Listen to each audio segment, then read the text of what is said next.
I'm Jennifer Zaidi, a high school student from Saudi Arabia. Now, because I'm Saudi, growing up in a meat-loving culture, I've always been fascinated by food and its impact on our health. So, my project is entitled Quantification of Choline in Popular Meat Varieties Consumed here in Saudi Arabia.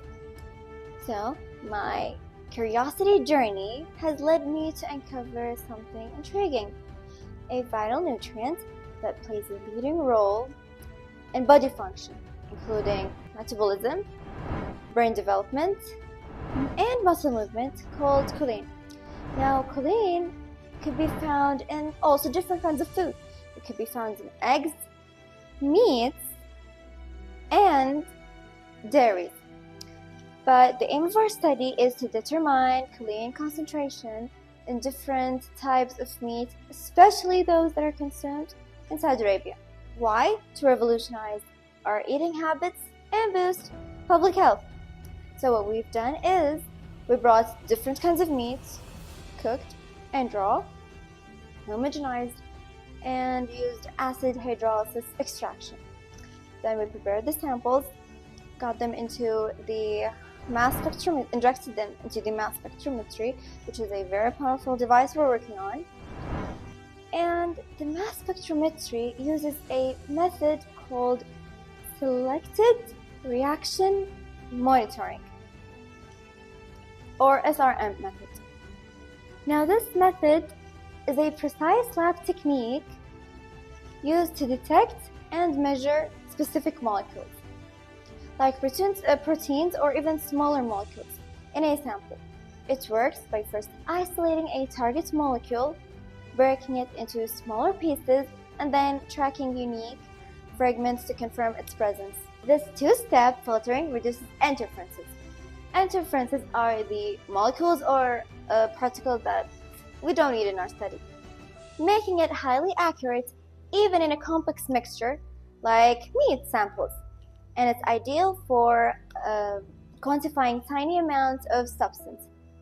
Think of it as a molecular search and confirm method.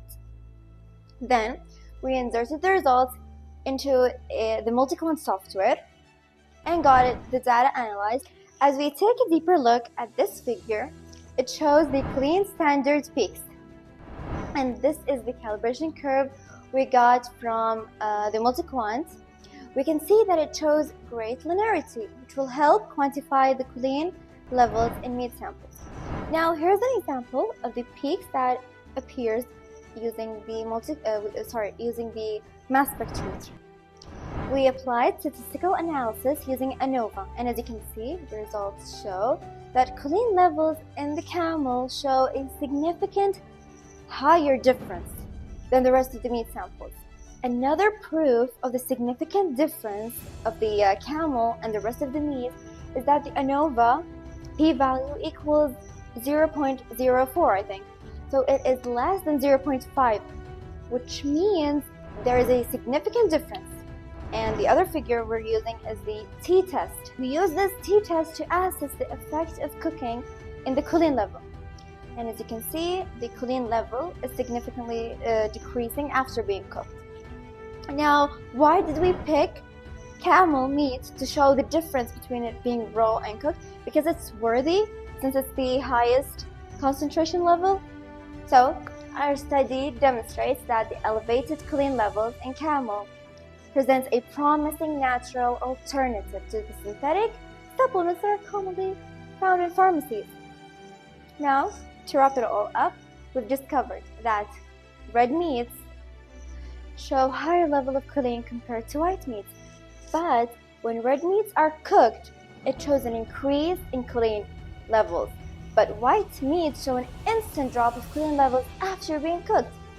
Now, these findings help us make a healthier, better, and smarter dietary choices. Thank you.